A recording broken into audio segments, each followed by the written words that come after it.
देखिए, पहली बात तो अभी जो आपने चर्चा का पॉइंट बहुत गंभीर उठाया कि बिहार में पुल गिर गए जी, और उधर से हमारे साथी बोल रहे हैं कि इसमें केंद्र की कोई जिम्मेदारी नहीं है। एक तरफ आप कहते हो कि one nation one election, one nation one law, और जब कहीं कोई दुर्घटना हो जाएगी, बड़ी घटना हो जाएगी, तो उसमें फिर सेंट्रल स्टेट कहाँ से आ गया? अगर यही चीज अभी वेस्ट बंगाल में हो जाए, स्टेट के अंतर्गत है, कर्नाटका में हो जाए, 15-15 करोड़ के पुल मैं स्टेट के अंतर्गत है। सेंट्रल की टीम भेज रहा हूँ, तुरंत मैं सेंट्रल इंक्वायरी सेटअप वो ठीक है, राज्य में यदि कहीं कोई भ्रष्टाचार है तो सेंट्रल की टीम आएगी उसको रोकने के लिए। घाट घाट का पानी पी के नीतीश कुमार जी आज मुख्यमंत्री हैं, मैं कह रहा हूँ। और नीतीश कुमार जी के अगर कार्यकाल में इस तरीके से 5-5 पुल गिर रहे हैं, जिस तरीके से जनता को उसकी जान को जोखिम में डाला गया, 12 पुल गिर चुके हैं। नरेंद्र मोदी जी या उनकी सरकार को 17 दिन में 12 पुल गिरे हैं और एक ही दिन 3 जुलाई को 5 पुल गिरे हैं। देखिए, आप वहाँ जो स्थिति है, जो आप लोग बता रहे हैं, जो मीडिया में आ रहा है, मैं उसी से मैं तो वहाँ हूँ नहीं, लेकिन क्या प्रधानमंत्री जी को, देश के गृह मंत्री जी को इतनी संवेदनशीलता नहीं? बिहार को लेकर उन्होंने कोई स्टेटमेंट जारी किया? यहाँ ये पुल जो गिरा इससे मैं दुखी हूँ? दुखी तक नहीं है प्रधानमंत्री जी। इसलिए नहीं दुखी हैं कि अगर वो दुखी हो जाएंगे तो नीतीश जी कहीं दुखी हो गए तो मोदी जी दुखी हो जाएंगे, उनकी सरकार चली जाएगी। तो आप वही नसीहत देते हो, आप वही अपनी मॉरलिटी निभाते हो जहाँ पे अपोजिशन की गवर्नमेंट है। दिल्ली में बाढ़ आ जा रही तो सेंट्रल चिंतित हो जा रहा है, अगर पश्चिम बंगाल में कोई छोटी सी घटना हो रही दिल्ली चिंतित हो जा रहा है, सेंट्रल टीम पहुंच जा रही है। अब बिहार में अगर इस तरीके से धड़ाधड़ पुल गिर रहे हैं तो क्या प्रधानमंत्री जी की आवाज निकलने में कोई दिक्कत आ रही? क्या भारतीय जनता पार्टी के शीर्ष नेतृत्व को कहीं से दिक्कत आ रही? क्या आप इंडिकेट तो कर सकते थे कि नीतीश जी इसको आरजेडी वाले मांग कर सकते हैं कि केंद्र सरकार टीम भेजे जांच के लिए। मुख्यमंत्री नीतीश जी का जो बयान आया है कि हमने कहा है कि पुराने जर्जर पुलों का पुनर्लोकन किया जाए। एक सीनियर चीफ मिनिस्टर, जो सीनियर लीडर अपने को बता रहा है, ऐसा नहीं कि नए मुख्यमंत्री को उनको अभी अनुभव की जरूरत है। एक अनुभवशील मुख्यमंत्री ने आज तक क्यों नहीं महसूस किया कि जो चीजें पुरानी हो गई है उसका गवर्नमेंट ऑब्जर्वेशन करे, उसका आकलन करे और इस चीज को सुधारा जाता। आज जब घटना घट गई है तो आप केवल जनता के ध्यान हटाने के लिए, अपनी जिम्मेदारी से बचने के लिए, अरे ये तो वो देश है जहाँ पे एक पुल गिरा है तो जिम्मेदार मंत्री ने त्यागपत्र दिया है। इतिहास पढ़ लीजिए पार्लियामेंट्री का। ये वो देश है जहाँ पे एक छोटी दुर्घटना हो रही, लेकिन तो भाजपा के राज में आप इसकी बात ही मत करिए। कितनी भयावह रेल दुर्घटना हुई, रेल मंत्री जी अपनी जगह पर है ना, मौजूद है, बने हुए। इसलिए कि आज भारतीय जनता पार्टी को एक एक सांसद की जरूरत है। अपने हर मंत्री, आज प्रधानमंत्री जी की मुद्रा बदल गई है। आज प्रधानमंत्री जी रक्षा मंत्री जी को भी देख के मुस्कुरा रहे हैं। आज प्रधानमंत्री जी, गृह मंत्री थोड़ी दूरी बना के बैठ रहे हैं पार्लियामेंट में। आज प्रधानमंत्री जी जानते हैं कि उनके साथ बहुमत नहीं है, लेकिन लोकसभा में, राज्यसभा में ऐसा उन्होंने प्रस्तुतिकरण किया कि जैसे उनका बहुमत बना हुआ है। तो ये एक डूबती हुई जहाज है, उसका जो कैप्टन है उसका मनोबल जब खत्म होता है तो ये कहने लगता है कि नहीं, जहाज अभी पार जाएगी। तो आज की स्थिति में भारतीय जनता पार्टी को ये पता है कि अब वो जनता की नजर में, अब वो चाहे बिहार हो चाहे कोई स्टेट हो, वो एक डूबती हुई जहाज की तरीके से चल रही है। कब ये बैठ जाएगी, कब ये डूब जाएगी, इसका आकलन भाजपा को अंदर अंदर है।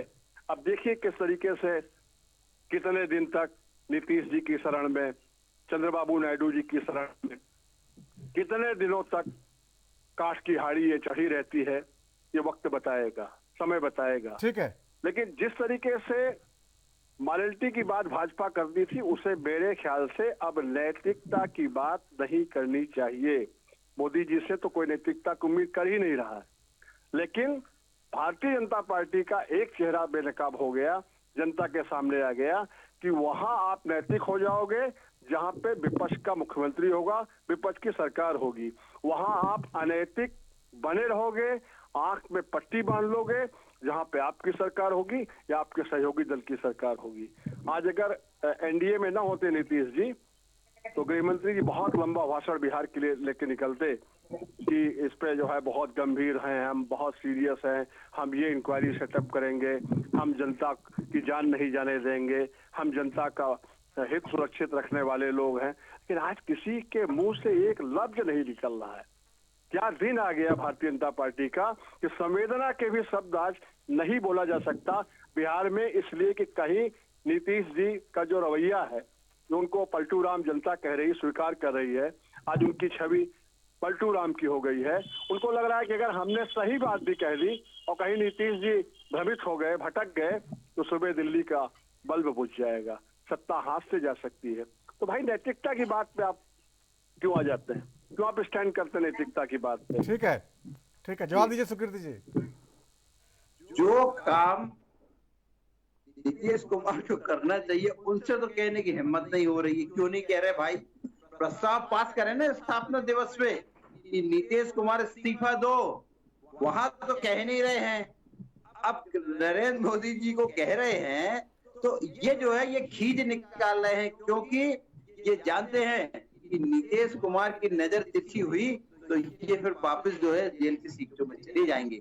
इसलिए ये अपना गुस्सा नरेंद्र मोदी जी बताए, और नरेंद्र मोदी जी इन छोटे छोटे से मामलों में हस्तक्षेप करना न तो नैतिकता पूर्ण बात है, न उनके अधिकार क्षेत्र में है।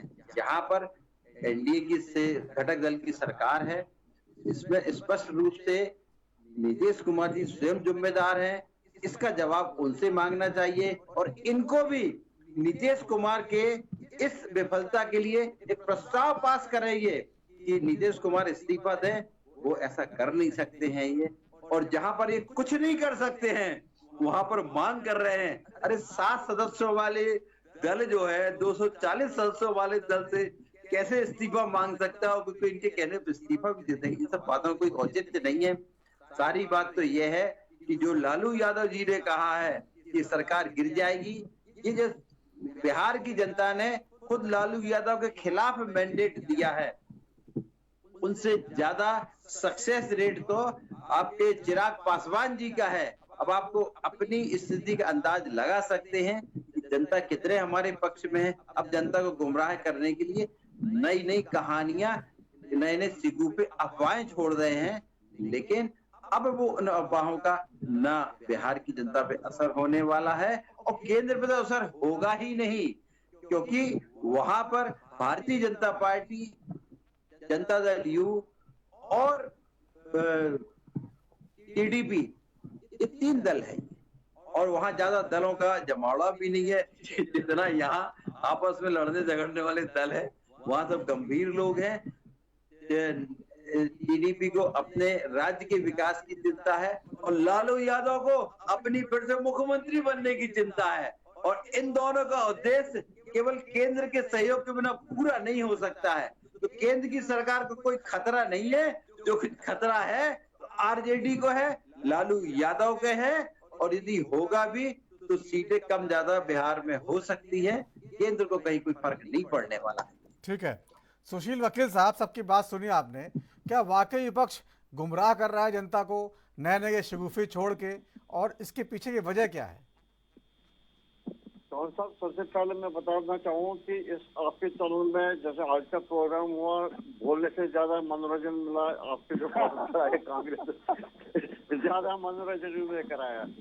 इनके बातों के हिसाब से हमें बोलने के लिए कुछ रहता ही नहीं है। फिर आप देख लीजिए, राष्ट्रीय जनता दल तो मेरे को लग रहा है अब राष्ट्रीय वाहिनी दल रखना चाहिए, क्योंकि लालू जी ने कहा खाली अगस्त के महीने में एनडीए सरकार जा रही है, तो इनके प्रवक्ता साहब ने कहा, जुगनू जी ने कहा नरेंद्र मोदी जी अब डिप्टी प्राइम मिनिस्टर बन रहे हैं तो कोई और बन रहा प्रधान। दोनों बयान कंट्राडिक्टरी आपस में, ये दोनों विरोधाभासी हैं। ये पता नहीं वानिया कहाँ से इनको आती है यही जानते हैं। लेकिन एक चीज यह सही है, क्योंकि ये जो भ्रम फैला रहे हैं कि पहले इनका, मेरे को लग रहा है पहले जो इनको कामयाबी मिली वो भी भ्रम की वजह से ही मिली। जो इन्हें यूपी में फैला दिया या बहुत सारी जगह जहाँ अकलियत है, जहाँ माइनॉरिटीज है, उनमें भ्रम फैला दिया। देखो जी, आपका मजहब भी खतरे में आएगा, आपके जो हकूक है वो छीने जाएंगे, आपको ये अपनी इबादत नहीं करने देंगे, या पिछली जातियों में कह दिया आपका सारा वोट बैंक, आपका सारे जो ये आपके ये कोटा वगैरह है सारे छीने जाएंगे। उस वजह से इनको बड़ा फायदा आया। हो सकता है जैसे लालू जी और ये बाकी जो ये भ्रम फैला रहे, इसका भी कुछ असर मिले देश में, उसकी भी कोई गारंटी नहीं है। लेकिन एक चीज है, यह बिल्कुल यह फिक्स है ये अगस्त में जाने वाली सरकार नहीं, क्योंकि जो बीजेपी के साथ अलायंस है उनको भी अपनी मजबूरी है। उनको पता है कि बीजेपी छोड़ के उनके लिए कोई संकल्प नहीं है। अगर अब नहीं तो जैसे पता चला कि नीतीश जी को भी उन्होंने ये दाना डाला था आपको प्रधानमंत्री बनाएंगे, आप हमारे साथ चलो। नीतीश जी को भी पता है कि वो कोई पार्टियां जो है जो इसमें ये इंडिया गठबंधन में ये डिपेंडेबल में इसमें कोई नहीं है। अगर वो ये इसमें फैसला भी लेते इनके साथ जाते 15-20 दिन से ज्यादा सरकार नहीं चलती, 1 महीने से ज्यादा सरकार नहीं चलती। बीजेपी को कम से कम 240 सीटें तो है, बड़ी सबसे बड़ी लार्जेस्ट पार्टी है। और लोगों ने मोदी जी का जो काम देखा वो भी देखा, कुछ किसी जगह पर गलतियां होंगी जिसकी वजह से उनको 30-40 सीटें कम होगी, अदरवाइज 240 सीटें भी कम नहीं होती है। और ये जिस हिसाब से एक्सपेक्ट कर रहे हैं, जो कि इनके प्रवक्ता कह रहे हैं, देखो जी कर भ्रष्टाचार हो रहा है, उसकी वजह से लोग परेशान है। अगर हमें ज्यादा सीटें आती, अगर CBI ईडी वगैरह नहीं होता, अब देख लीजिए यूपी में ईडी से CBI ने खाई, तो फिर वहाँ कैसे समाजवादी पार्टी 37 सीटों पर पहुंच गया। ये तो ये चीजें जो काल्पनिक चीजें बताते हैं, इससे लोग भ्रमहीन नहीं हो जाएंगे कि सच्चाई जो है सच्चाई है। तो अभी एनडीए सरकार पे आराम से चलेगी, क्योंकि यह भी अपना TDP या JDU वो भी देख रही है कि एक जो देश को एक अच्छी एडमिनिस्ट्रेशन दे, सरकार दे, डेवलपमेंट की ओर ले जाए, वो खाली बीजेपी है और कोई पार्टी। सुशील जी, ये भ्रम क्यों फैला रहे हैं? भ्रम फैलाने से क्या फायदा होगा इनको? सरकार तो बीजेपी की बनी हुई है। अगले विधानसभा चुनाव में शायद इनकी जो है खोई हुई प्रतिष्ठा में कुछ सुधार हो जाए, इसके अलावा और कोई उद्देश्य है नहीं है। 2025 की तैयारी है। राष्ट्रीय स्तर पर कोई स्थान बना नहीं सकते हैं। राष्ट्रीय स्तर के नाम पर ये जो है राज्य में थोड़ी अपनी इच्छा सुधार ले, तो ये इनकी मजबूरी है। इसलिए झूठे सत्य कहकर लोगों को भ्रम फैला के अपने आप को स्थापित करने की कोशिश कर रहे हैं, और इसके अलावा कुछ नहीं। जुगनू यादव जी, अगर 2025 में जो चुनाव है उसमें आप जाएंगे और आपके जो दावे हैं अगर वो सच साबित नहीं हुए, तो जनता को कैसे मुंह दिखाएंगे फिर आप? दावे मैं बहुत मजबूती के साथ ये बता रहा हूँ कि जितनी भी केंद्रीय एजेंसियां हैं ये सरकार चला रही है। और मैं ये इनसे जानना चाहता हूँ, क्या जदयू इनके गठबंधन में है कि नहीं है? अगर है या नहीं है, लेकिन इनकी नैतिक जिम्मेदारी बनती है, संवैधानिक जिम्मेदारी बनती है कि अगर बिहार में ये करप्शन हुआ है और ये बेबाकी के साथ कह रहे हैं कि नीतीश जी जिम्मेवार है, तो फिर बिहार में राष्ट्रपति शासन की ये अनुशंसा क्यों नहीं करते इनके प्रधानमंत्री जी? इनका जो है इनकी सरकार है या नहीं है? आप मांग तो कीजिए, अरे आप मांग भी तो कीजिए कि भैया वहाँ राष्ट्रपति शासन लगाओ, करेंगे ना। जैसे आप बताइए कि जितनी भी भारतीय जनता पार्टी के अंदर में भ्रष्टाचारियों को आप लोगों ने विलय कराया है, चाहे वो नारायण राणे हो, अजीत पवार हो, पेमा खांडू हो या और कई भ्रष्टाचारी हो, तो क्या आप लोगों ने क्या किया है? और अभी बहुत बेबाकी के साथ आपके प्रवक्ता बोल रहे हैं, भाजपा के प्रवक्ता, कि नीतीश जी जिम्मेवार है। तो नीतीश जी जिम्मेवार है तो उन पर FIR की अनुशंसा क्यों नहीं केंद्र सरकार करती है? अरे आप मांग कीजिए ना, आप तो मांग कर रहे हैं, आप कीजिए ना मांग, राष्ट्रपति शासन आपकी बनती है। और मांग तो हम लोग कर रहे हैं, मांग तो हम लोग कर रहे हैं कि केंद्र सरकार को रिजाइन करना चाहिए। सरकार आप तो जैसे प्रधानमंत्री अमित शाह के खिलाफ बोल रहे हैं। देना नहीं है, ये तो सीरियस सब्जेक्ट है। राष्ट्रपति अभिभाषण में आप कह सकते थे ना कि भैया ये जो है वहाँ पे 12 पुल गिर गए हैं, वो भी नहीं कहा आपके सदस्यों ने। कब तो मिला था ना RJD को, वहाँ पर भी तो नहीं कहा। नहीं, हमारे नेता आदरणीय नेता प्रतिपक्ष तेजस्वी यादव जी ने तो कह रहे हैं कि पब्लिक डोमेन में ये बात आनी चाहिए कि कब स्वीकृति हुई, कब टेंडर हुआ, कब शिलान्यास हुआ, कब उसका उद्घाटन हुआ। लेकिन आप जब नीचे सरकार सरकार ने कोई बताएगा थोड़ी।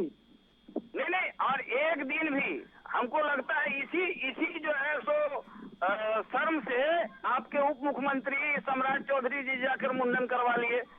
आप ये देखिए, आप उस टाइम तो आप भी मुख्यमंत्री थे, आपके तेजस्वी यादव जी, जब ये पब्लिक डोमेन में आप स्पष्ट कीजिए ना। नहीं, ये तो कहिए, आप इस चैनल के माध्यम से, इतनी प्रतिष्ठित चैनल है, देश की जनता दुनिया की जनता देख रही है, आप इसकी राष्ट्रपति शासन की अनुशंसा की मांग क्यों नहीं करते हैं? अनुशंसा क्यों नहीं करते हैं? मैं स्पष्ट शब्दों में ये कहना चाहता हूँ कि भारतीय जनता पार्टी और इनकी सरकार जहाँ कहीं भी है, चीफ जस्टिस ऑफ इंडिया के निगरानी में इसकी जांच कराएं। भ्रष्टाचार के मामले में ये लोग आकंठ डूबे हुए हैं। ठीक है। और ये लोग जो है पूरे देश को बर्बाद करने पे तुले हैं और देश की जनता ये समझ चुकी है। इसी का परिणाम है कि आपको 240 मिला और अगेंस्ट में जो है उसको 247 सीट मिला है पार्लियामेंट का। ठीक है जुगनू यादव जी, आपकी बात आ गई है। तो जिस तरह से तमाम जो है आरोप विपक्ष लगा रहा है, उसका क्या आधार है ये साबित नहीं हो पाता है, लेकिन सियासत है तो ये होता रहेगा। बहुत बहुत धन्यवाद चर्चा में शामिल होने के लिए आप सभी मेहमानों का। तो राजधानी में आज इतना ही। वक्त थोड़े से ब्रेक का है, ब्रेक के बाद भी खबरों का सिलसिला जारी रहेगा। नमस्कार।